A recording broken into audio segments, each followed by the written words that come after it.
Upbeat, engaging intro music. Okay, let's talk about this.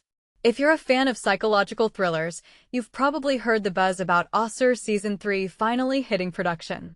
But wait, before we dive in, let me ask you this. Can a show really recapture its magic after 2 seasons, especially when the creative team's shaking things up? Because from what I'm seeing, this third chapter feels like a high-stakes gamble that could either pay off massively or collapse under its own ambition. Alright, first, the basics. Arshad Warsi Barun Sobti are back as Dhananjay and Nikhil, the duo whose tense dynamic basically is the soul of the show. Let's be real, their chemistry was the reason Season 1 hooked us, and Season 2 doubled down on that rivalry-turn partnership. But here's my take, just bringing them back isn't enough. The real question is, how do you evolve their relationship without making it feel stale? Personally, I think the writers have two choices: go deeper into their backstories or throw a curveball that fractures their alliance. Either way, complacency is the enemy here. Now, the big news. Shweta Basu Prasad is joining the cast.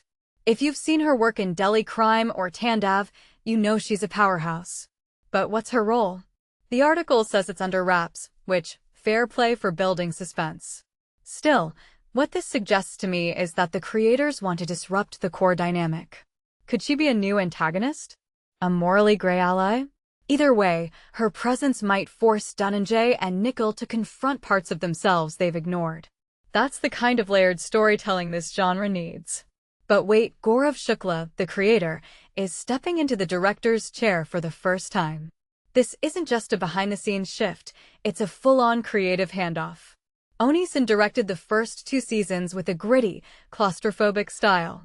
Now, Shukla's taking over as writer-director-producer triple threat. To me, this feels like he's trying to imprint his vision more directly. But does that risk making the show too insular? Or does it give him the control to tie up loose ends? I'm torn. Sometimes, fresh eyes keep a series sharp, see Breaking Bad's mid-season director shifts. Other times, consistency matters more. Time will tell. Let's zoom out. Why does any of this matter? Because Asur sits at the intersection of 2 huge trends: India's streaming boom and the global obsession with dark, methodical thrillers. If Season 3 nails the balance between character depth and plot twists, it could set a new benchmark. But here's what fans might be overlooking. Transitioning from writer to director is hard. Shukla's script might be tight, but can he translate that tension to the screen? And will Shweta's character feel essential, or just a gimmick to boost hype? That's the razor's edge here.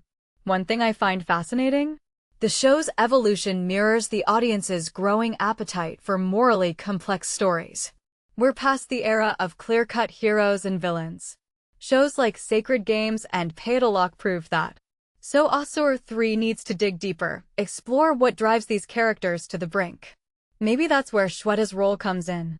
Maybe she's the mirror that reflects the protagonist's darkest impulses. That'd be poetic. Final thought. I'm here for the experimentation, but I'm also wary. When a series changes creative gears mid-franchise, it's a gamble. Think House of Cards after Spacey's exit versus Stranger Things sticking with its core team. So I'll leave you with this. What's your take? Is Shukla's expanded role a masterstroke or a misstep? And what would make this season feel fresh to you? Drop your theories below. Because if there's one thing Asur taught us, it's that the most gripping stories aren't just about the chase. They're about what the chase reveals about all of us. Outro music fades.